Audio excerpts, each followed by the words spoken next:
Salut à tous, on se retrouve pour l'épisode 3442 du Zap Image. On commence aujourd'hui en ce lundi 6 octobre avec des anniversaires. Et on commence tout d'abord avec le joueur français Théo Hernandez, le défenseur gauche du club d'Al Hilal. Il fête aujourd'hui ses 28 ans, il lui souhaite bien sûr un bon anniversaire. D'autres joueurs fêtent leur anniversaire aujourd'hui comme Evan Nilsson, l'attaquant de l'équipe de Bournemouth. Il fête aujourd'hui ses 26 ans. Lloyd Kelly, donc défenseur central de la Juventus Turin, fête aujourd'hui ses 27 ans. Ou par exemple Kasper Dolberg, l'avancant de l'Ajax Amsterdam, ancien joueur de Nice, il fête aujourd'hui ses 28 ans. On continue, on va parler maintenant de tout ce qui s'est passé du week-end dernier dans les gros championnats européens. C'est parti, on commence comme d'habitude avec le championnat de Ligue 1. Et hier soir, la belle affiche entre Lille et le Paris Saint-Germain. Et on peut voir le score final, un partout. Donc Nuno Mendes, premier buteur du match, il a commencé sur le banc, il est rentré à la 58e, 6 minutes après, il a marqué quelques minutes après son entrée en jeu. Et un magnifique coup franc direct en pleine lucarne. Quel joueur, Nuno Mendes, les gars. Quel footballeur. Il y a quelques jours, élu homme du match face au FC Barcelone. Hier, il marque un sublime but. Quel footballeur. Et donc, égalisation d'Ethan Mbappé en toute fin de match à la 85e minute de la partie. Donc, du coup, partage de points entre ces deux équipes. Et Ethan Mbappé piège cette équipe du Paris Saint-Germain. Et la story, qu'on aime, bien sûr, Ethan Mbappé marque sous les yeux de Kylian Mbappé, son grand frère, les gars, qui était présent au stade Pierre-Mauroy hier pour assister bien sûr à la rencontre. Il est surtout venu voir son petit frère bien sûr jouer contre son ancien club, le Paris Saint-Germain. Il a dû apprécier bien sûr le but de son petit frère, Kylian Mbappé. Et Kylian Mbappé affiche fièrement son frère Ethan sur Instagram, un script de fou, mon Starboy. Voilà ce qu'il a pu mettre Kylian Mbappé sur sa dernière story Instagram pour féliciter bien sûr son petit frère buteur en fin de rencontre. Et c'est avec la même célébration pour Ethan que celle pour son grand frère bien sûr, Kylian Mbappé. Toujours sur ce match les gars, on va parler aussi de Luis Enrique. Pourquoi il a fait tant tourner lors de cette rencontre? Parce que le 11 ça a été complètement un 11 totalement remanié. On a priorisé la santé de nos joueurs parce qu'on sait que du côté du PSG il y a beaucoup de blessés. J'ai énormément de joueurs forfaits pour la rencontre et même les cadres comme Hakimi, Nuno Mendes ou Vitinha ont commencé sur le banc hier. Donc il a dit il faut faire souffler les joueurs. Là il y a la trêve, il y en a beaucoup qui vont partir en sélection. Il faut faire souffler, c'est un match pour faire souffler en gros. Et voici le 11 qui a quand même commencé titulaire. Donc à part en cadre, je vous dis, donc Chevalier qui est pour moi titulaire indiscutable vu que c'est le gardien numéro 1. Pacho, voilà, le seul en défense, sinon les autres c'est plutôt des remplaçants qui ont commencé titulaires. Au milieu de terrain, les trois, il n'y a ni Ruiz, ni Neves, ni Vitinha. Et devant les gars, même les trois devant, normalement la triplette c'est Dembélé, Doué et Désiré Doué bien sûr. Donc en gros il y en a seulement deux. On va dire cadre vraiment titulaire, sinon tous les autres c'est plutôt des remplaçants qui commencent titulaires. Donc voilà, il a énormément fait tourner. Bon après ils ont quand même pris le point du match nul comme cette équipe du Paris Saint-Germain.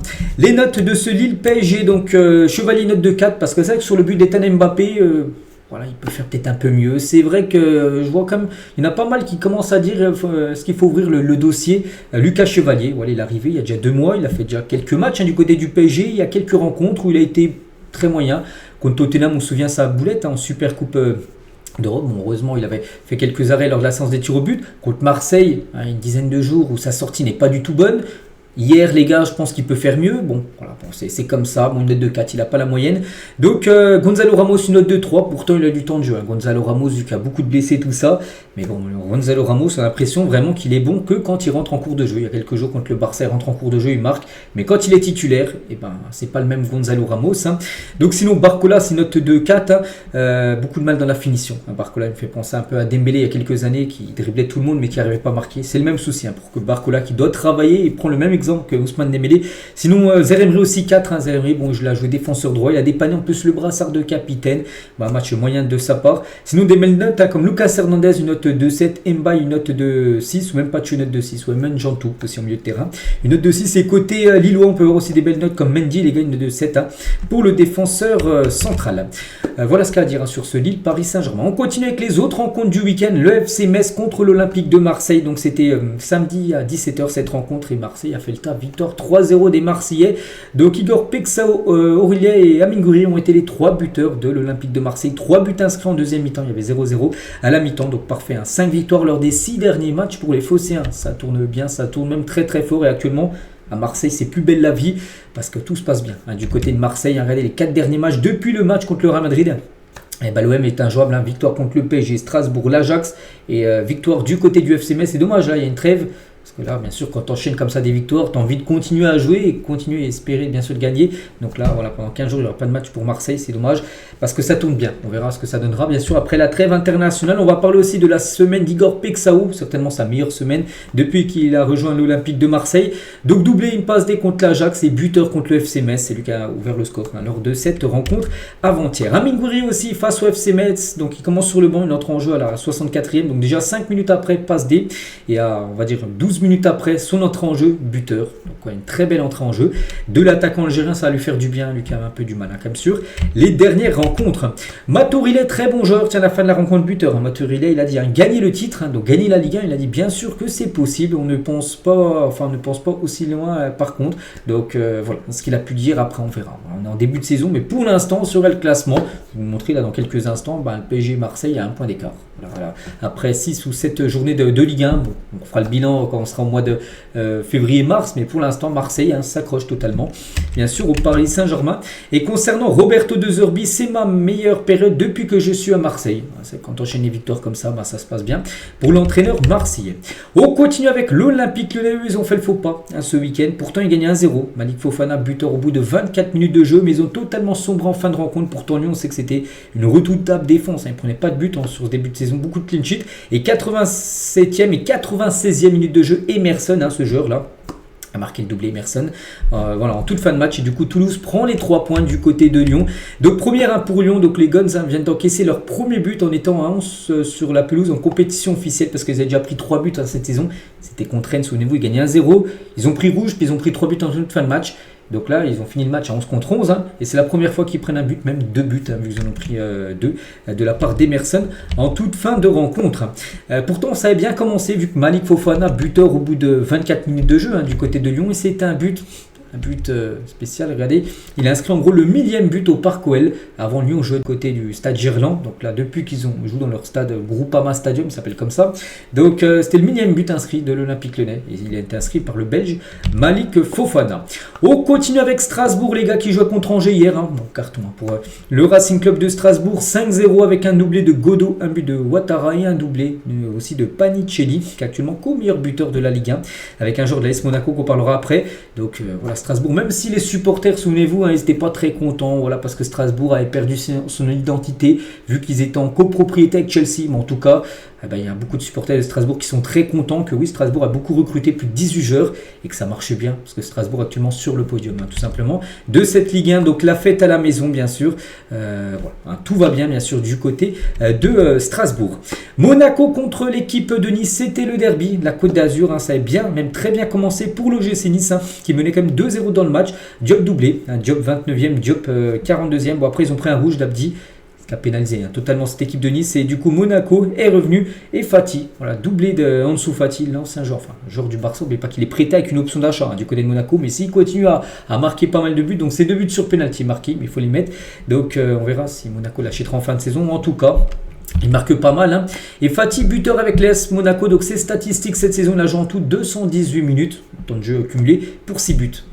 Donc c'est pas mal, c'est même très bien. Ça fait quasiment 2 matchs et demi pour 6 buts marqués. Voilà pour en dessous Fati. Donc voilà, 2 voilà, en Ligue 1, je vous parle. Donc 2 contre Nice, 2 contre Metz et 1 contre Lorient. Donc tout à l'heure, je disais que Panicelli, co-meilleur buteur de Ligue 1 avec un joueur Monaco, en dessous Fati.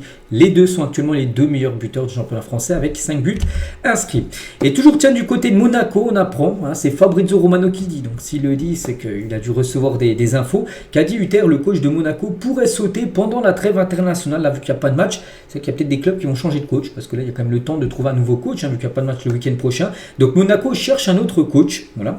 Donc l'AS Monaco reste sur 3 matchs en victoire. Donc c'est vrai, donc déjà ils ont limité la casse, parce qu'ils perdaient 2-0, ils sont revenus à 2-2, mais ils n'ont pas gagné. Ils avaient perdu, ils avaient fait aussi le 2-2 contre City le match d'avant. Voilà, je sais qu'actuellement la période n'est pas super bonne. Ils avaient perdu contre Lorient le match d'avant. Ils avaient aussi perdu, on se souvient, contre Bruges en Ligue des Champions. C'est vrai que Monaco pourrait changer de coach, voilà, pendant ce mercato, parce que à 18h, les gars, pour être remerciés.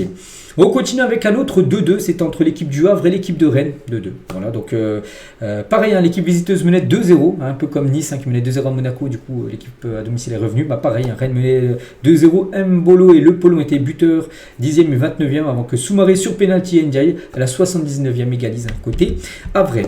La belle victoire du Racing Club de Lens du côté de la Géocère 2-1. On peut voir les buteurs et surtout le but de Lens, Sima, enfin du genre le Lensois Sima. Et pourtant Lens est à 10 contre 11. Hein. Il y avait un partout.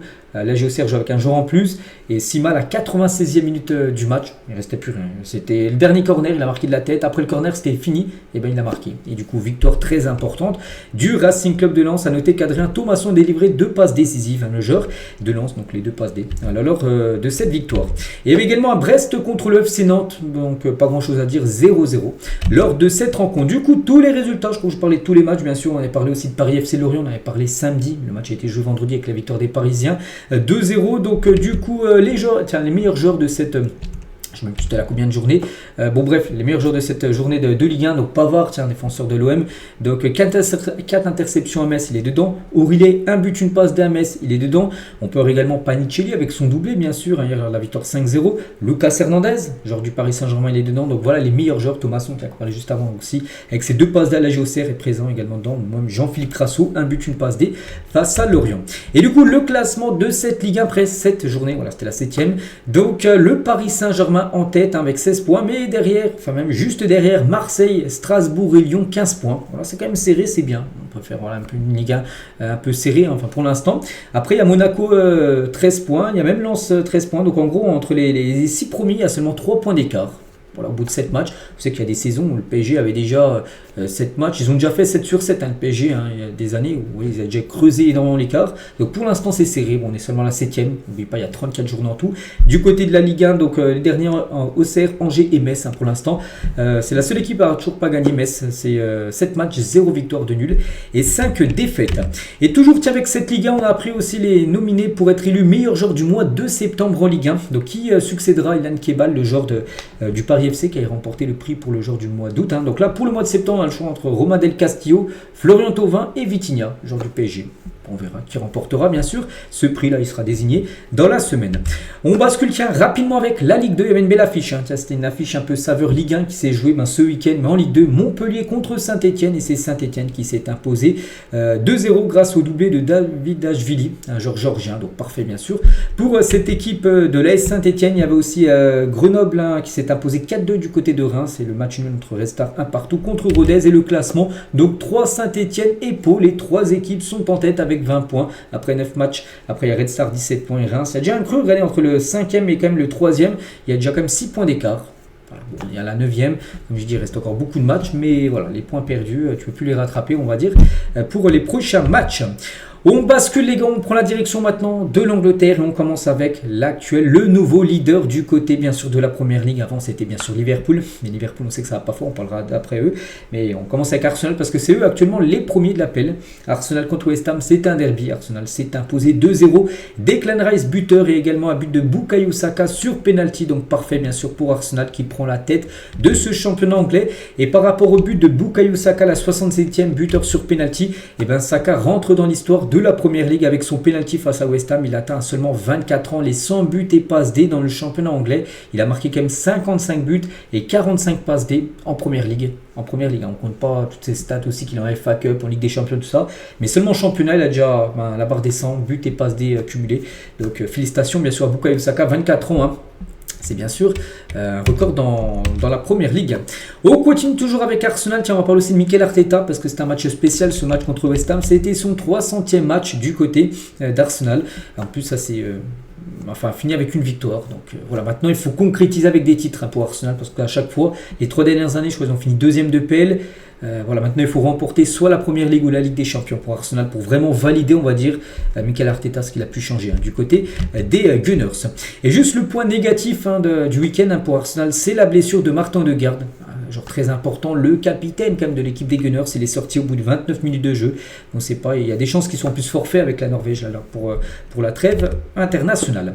On continue avec les deuxièmes, enfin ils étaient premiers, maintenant ils sont deuxièmes, c'est Liverpool les gars. Liverpool joue à Chelsea, hein. C'était bien sûr une très grosse affiche, et c'est Chelsea qui s'est imposé 2-1 contre les Reds. Donc les buteurs, tout d'abord Caicedo, buteur au bout de 14 minutes de jeu, avant que Cody Gakpo égalise à la 63e minute de jeu. On se dirigeait vers un partout, un bon point pris quand même pour Liverpool à Stamford Bridge, mais non les gars, Estevao a été buteur à la 95e minute de la partie. Il ne restait plus rien, 95, ça va être fini quelques secondes après. Du coup, Chelsea s'impose 2-1.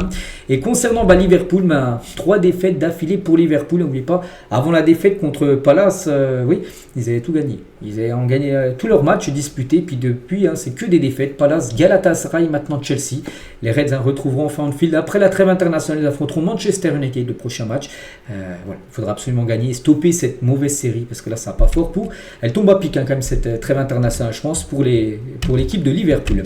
Et concernant Florian Wirtz, acheté comme 136 millions d'euros, un petit rappel les gars, voilà, c'est l'agent 007, 0 but, 0 passe D en 7 matchs de Première Ligue. Sinon il avait délivré une passe D, je ne sais plus dans quelle compétition, mais voilà, peut-être en EFL Cup, mais pour l'instant en championnat, en Première Ligue, c'est 7 matchs joués, 0 but, 0 passe D, des débuts très compliqués bien sûr pour l'ancien joueur du Bayer Leverkusen.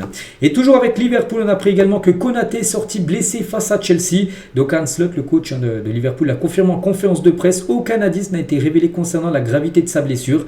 Donc on verra. Aujourd'hui, on saura si oui ou non il est forfait ou non avec l'équipe de France pour le rassemblement. Parce que comme je dis, il est sorti sur blessure ce week-end. On continue cette fois-ci avec les troisièmes du championnat. C'est Tottenham les gars. Tottenham est parti s'imposer 2-1 du côté de Leeds United. Le match avait lieu, c'était samedi en début d'après-midi. Donc Mathys Tel et Mohamed Kudus ont été les deux buteurs contre un but d'Okafor. À côté Leeds, donc belle victoire.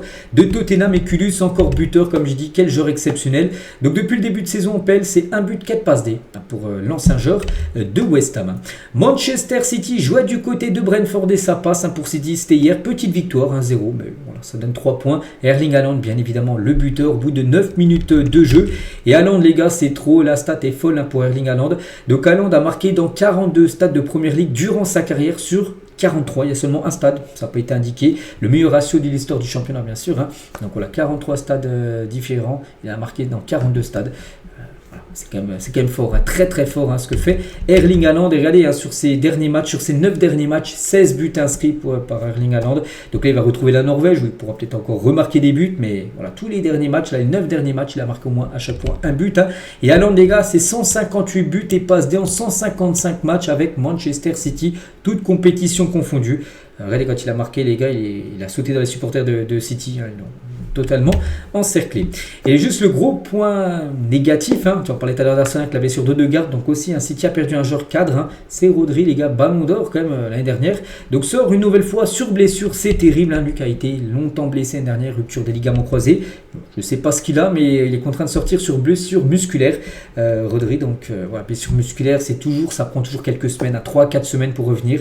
On lui souhaite bien sûr un très bon rétablissement. Et toujours avec City, on va parler aussi de Pep Guardiola parce qu'hier c'était sa 250e victoire en Première Ligue et c'est un record parce qu'il a atteint ce chiffre des 250 victoires en Première Ligue. Je vous parle en 349 matchs. Et lui, c'est celui qui a le record avant, c'était Ferguson. Il lui avait fallu 404 matchs pour atteindre les 250 victoires. Et Wenger, les gars, c'était 423 matchs pour atteindre les 250 victoires. Et Guardiola, c'est 349 matchs. Donc en gros, il a eu moins de matchs à faire pour atteindre bien sûr cette barre des 250 victoires. Puis il a remporté quand même 6 fois c'est bien ça, 6 fois la Première Ligue. Voilà, c'est quand même très fort ce que fait Pep Guardiola. On continue, on va parler cette fois-ci de Manchester United qui jouait contre Sunderland. On sait qu'en plus j'avais parlé, quand j'avais fait l'avant-match samedi, j'ai dit que attention, s'il y avait des fêtes à Ruben Amorim, là peut-être actuellement il ne serait plus entraîneur. Bon, il est toujours là parce que Manchester a fait le taf et s'est imposé 2-0. Mason Mount et Benjamin Sesko ont été les deux buteurs côté Red Devil. Et officiel, Sesko était l'homme du match. Il a déjà été buteur lors du dernier match.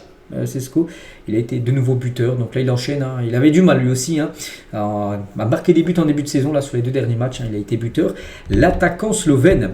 Et Ruben Amorim, il a disputé son 50e match sur le banc de Manchester United, donc on va regarder son bilan de près, donc sur 50 matchs, 19 victoires, pour un club comme Manchester c'est très moyen, 12 matchs nuls mais 19 défaites. C'est ce qui coince. Hein. Bon, finaliste de l'Europa League, c'est vrai, mais voilà, est-ce que vous croyez à son succès chez les Red Devils? Je vous réponds clairement que non. Bon, là, c'est bien, il a gagné contre Sunderland, une équipe promue, mais voilà, c'est trop irrégulier Manchester. Je vois pas la Manchester enchaîner plein de victoires et revenir dans le top 4, sur le podium. C'est trop irrégulier. Là, on sait qu'ils peuvent faire contre n'importe qui. Hein. Cette équipe de Manchester, bon, lui, tant mieux, ils sont imposés, donc il est encore en place, bien sûr, sur le banc. On continue, on va parler d'Everton qui joue contre Crystal Palace. Everton s'est imposé 2-1, les gars. Donc Ndiaye. Hein. Donc déjà, Crystal Palace mène 1-0. Hein. Munoz a été buteur, mais Ndiaye, ancien Marseille, buteur à la 76e, avant que Jack Grealish marque le but de la victoire à la 93e minute du match. Hein. Vous avez vu comme tous les buts qui s'inscrivent dans le temps additionnel. Hein, c'est fou, hein. Tous les week-ends, il y a des buts à plus de 90, plus 5, plus 6. Donc là, c'est 90, plus 3 pour Grealish. Hein.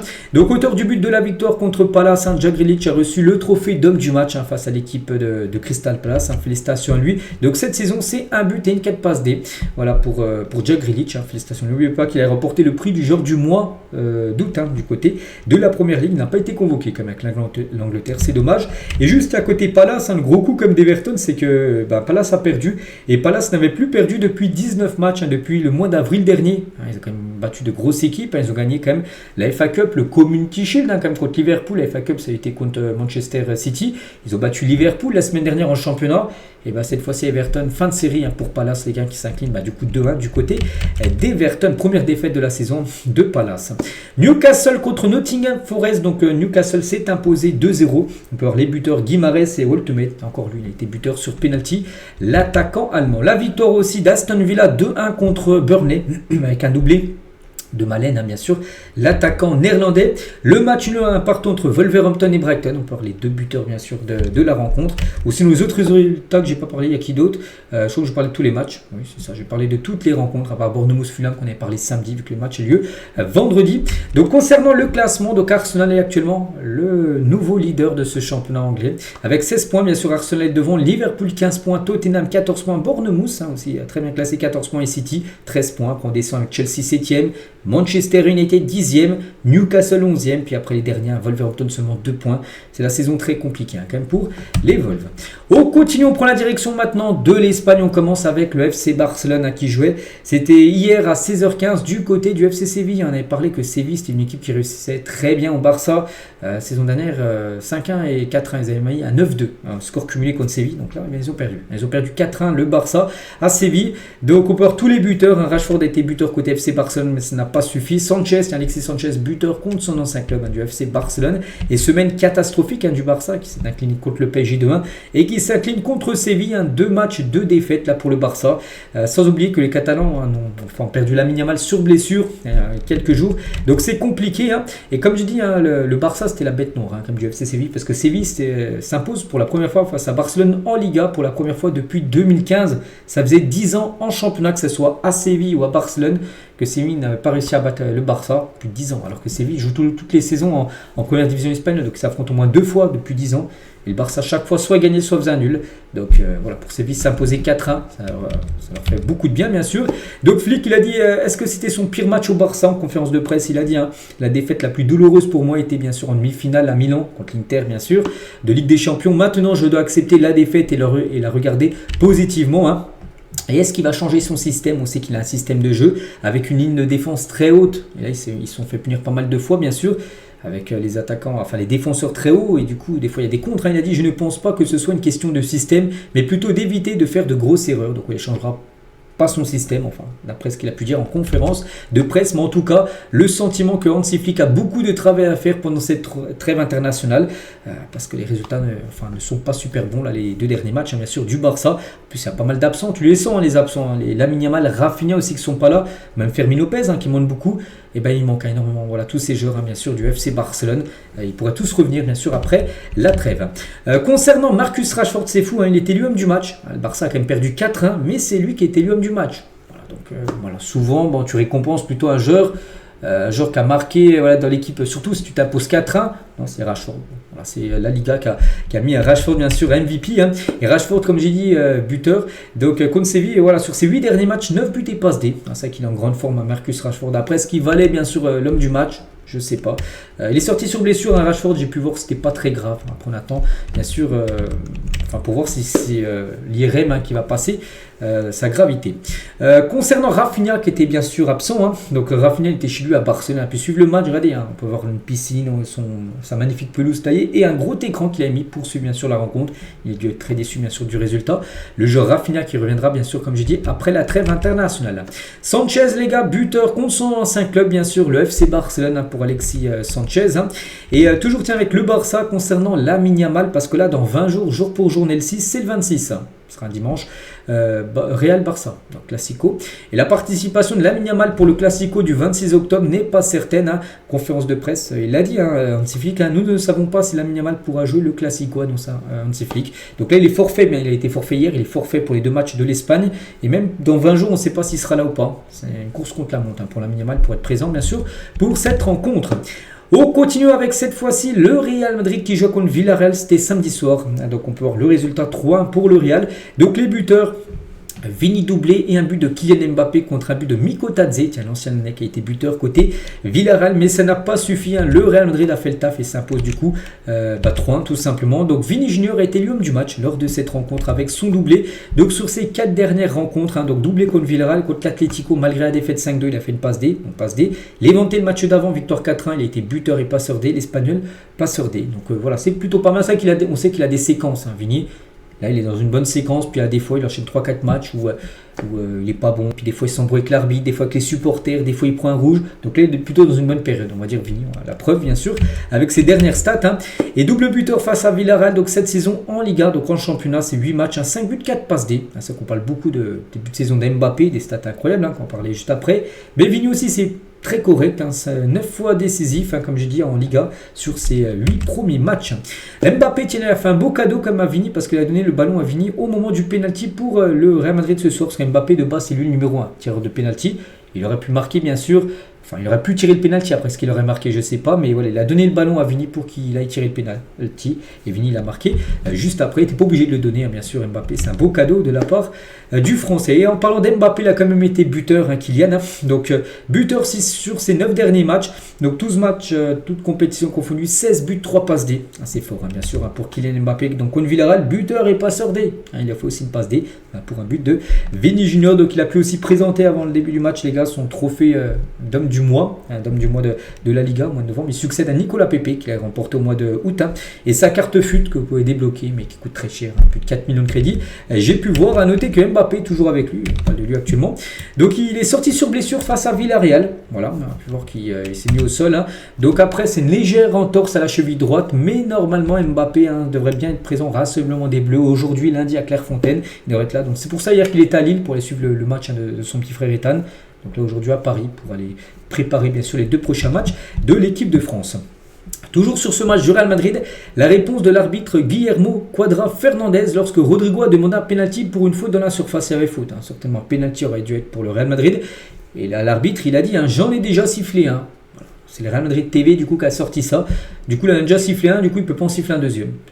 On a vu, s'il y a faute, tu siffles, même si tu siffles 5 pénaltys, s'il y a 5 pénaltys logiques à siffler, tu les siffles. Donc lui, il a dit non, j'ai déjà sifflé un pénalty, du coup, je ne siffle pas un autre, alors qu'il y avait certainement une faute du joueur de Villarreal, et ça aurait pu faire 4-1, bien sûr, pour le Real Madrid, si le pénalty, bien sûr, aurait été marqué.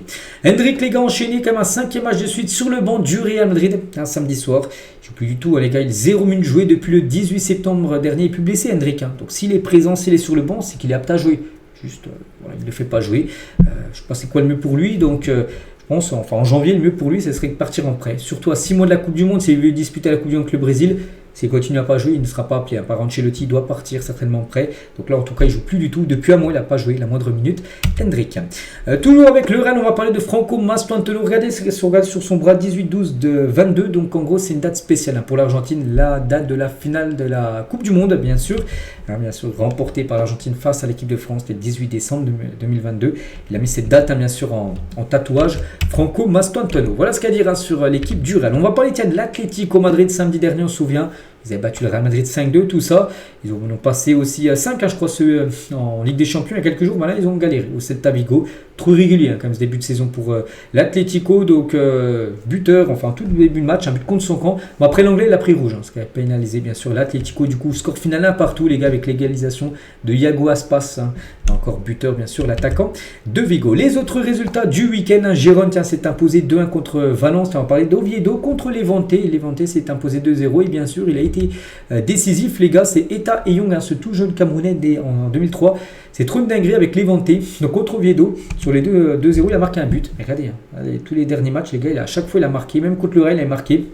Villarreal a vendu 3 millions d'euros à Levante cet été, mais dispose d'une clause de rachat, parce que Villarreal va certainement le racheter l'année prochaine, parce qu'ils savent, ils peuvent toujours le racheter, le vendre après dans la foulée, mais beaucoup plus cher que ce qu'ils avaient vendu 3 millions d'euros à Levante. Donc en tout cas, cet attaquant camerounais, les gars, c'est quand même une sacrée révélation du côté de la Ligue. On va parler aussi du match Bilbao-Majorque, 2-1 pour Bilbao.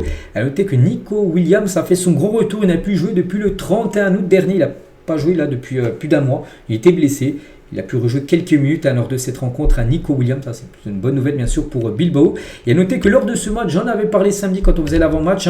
Donc Bilbao démontre son soutien à la Palestine. Un groupe de 11 réfugiés palestiniens est monté sur le terrain de San Mamés avant la rencontre contre Majorque. Donc, on peut les voir, ils étaient au milieu, bien sûr, du terrain. On a dit qu'ils allaient faire quelque chose pour soutenir la Palestine. Donc, ça a été fait, bien sûr, avant le match. Gagné, comme j'ai dit, 2-1 contre Majorque. Du coup, le classement de cette Liga, donc le Real Madrid en tête, 21 points. Du coup, le Real repasse devant le Barça avec cette défaite. Le Barça 19 points, après il y a Villarreal juste derrière 16 points, le Betis 15 points. L'Atlético, si vous cherchez, parce que c'est quand même une grosse équipe, 13 points 7ème. Donc voilà actuellement le classement, bien sûr, de ce championnat espagnol. On bascule maintenant sur le championnat italien. Le point aussi du week-end. Donc hier, gros match. La Juve contre l'AC Milan, donc un match qui a très déçu, 0-0. Rien à dire, voilà, on ne va pas s'éterniser bien sûr sur ce match. Là, l'Inter Milan contre Cremonese. L'Inter en a passé 4 à l'équipe de Cremonense qui n'avait toujours pas perdu le moindre match sur ce début de saison. Première défaite pour le premier Cremonense. Vos défaites 4-1. Donc Boni, les gars, a fait un gros match. Donc Martinez a été buteur, Di Marco Barella, mais Boni, il a fait un gros match. Pourquoi? Parce qu'il a marqué un but et 3 passes D. Donc il est décisif sur tous les buts. Ange Boni, les gars, qui a été recruté bien sûr sur ce mercato. Magnifique performance du remplaçant de Marcus Thuram qui était forfait bien sûr pour la rencontre. Le Napoli contre le Genoa. Genoa Cagliari, je ne sais plus trop. Bon bref, je ne sais plus c'est laquelle équipe. Bon bref, Naples s'est imposé 2-1. On a qu'un but de Zambo Anguissa et Ojlund bien sûr. Voilà, lors de cette victoire. La belle victoire aussi de l'AS Roma 2-1 contre la Fiorentina avec un but de Mathias Soulé, un but de Cristante. Voilà pour l'équipe de l'AS Roma qui s'est bien rachetée de leur défaite il y a quelques jours en Europa League contre l'équipe de Lille. Et le match fou du week-end en Italie, c'était la Lazio contre le Torino, 3 partout dans un scénario totalement fou. Regardez, on peut voir que Coco a été buteur à la 92e pour Torino, il menait 3-2 avant que Cataldi marque à la 90e plus 13 minutes de temps additionnel. C'est fou ce qui s'est passé. Il y a eu la VAR pour un potentiel penalty. Bref, le penalty a été tiré 103e minute de jeu, comme je dis, 90 plus 13. Donc, bref, score final 3 partout entre ces deux équipes. Donc, tout à l'heure, je parlais de Naples, c'est bien le Génois. Enfin, ça, c'était pas Cagliari, c'était bien le Génois. Parce qu'ils appellent, c'est pas du tout le même écusson, mais des fois, c'est que je me trompe entre Cagliari et l'écusson du Génois. Bon, bref, tiens, on parle de Cagliari, ils ont fait un partout contre Udinese. Les autres résultats, tiens, Bergame a fait un partout contre Como, par exemple, la victoire de Lecce, 1-0 du côté de Parme. Le classement, donc c'est Naples et l'AS Roma actuellement en tête, avec 15 points devant l'AC Milan 13 points, la Juve 12 points, l'Inter 12 points. Donc voilà, les 6 premiers, c'est les 6 plus grosses équipes du côté de l'Italie qui sont déjà aux premières places bien sûr de ce championnat de Serie A. Du côté de la Bundesliga, on commence avec le Bayern Munich qui joue contre Francfort et le Bayern, c'est un rouleau compresseur sur ce début de saison. 3-0 pour le Bayern Munich, ça a déjà très bien commencé. Luis Diaz buteur au bout de 1 minute de jeu. Met parfaitement son équipe dans le mourail. Ensuite, Harry Kane, bien sûr, buteur. Et Luis Diaz pour le doublé. Donc voilà, 3-0 pour le Bayern Munich. Donc c'est simple, record, le Bayern Munich devient la première équipe du top 5 européen à débuter une saison avec 10 victoires consécutives. Jamais c'est arrivé, les gars, qu'une équipe dans le top 5 européen des 5 gros championnats commence avec 10 victoires d'affilée. Le Bayern le fait. Toute compétition confondue. On ne prend pas seulement la Bundesliga parce qu'on n'est même pas à la 10e journée. On peut voir que Chelsea compte dedans. Donc Chelsea, c'était bien sûr en Ligue des Champions. Donc 10 premiers matchs, 10 victoires. c'est du jamais vu en gros, dans l'histoire du foot, voilà, pour montrer quand même le rouleau compresseur bien sûr du Bayern Munich. Harry Kane, tu vas parler de lui parce que il est incroyable, hein, encore buteur bien sûr. Donc cette saison c'est 11 matchs, hein, toutes compétitions confondues, monte son total à 19 buts et 3 passes D. Sur ces 6 derniers matchs, toutes compétitions confondues, il a été décisif 13 fois Harry Kane.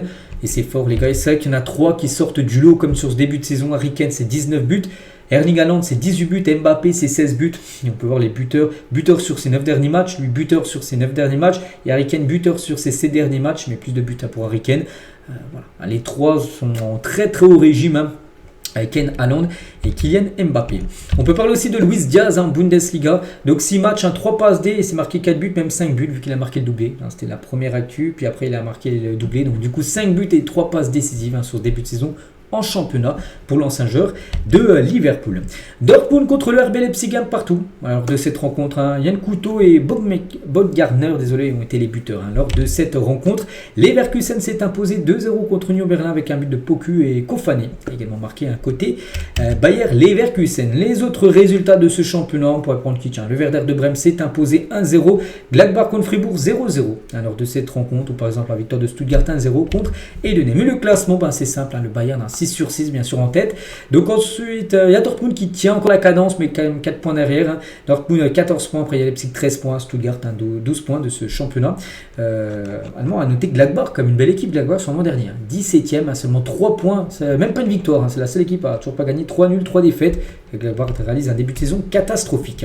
Voilà ce qu'il y a à dire dans les 5 gros championnats européens. On continue bien sûr avec les autres championnats qu'on parle tous les lundis bien sûr. Tiens, on va prendre la direction du Portugal. Le FC Porto joue contre le Benfica, c'était hier, coup d'envoi 22h15.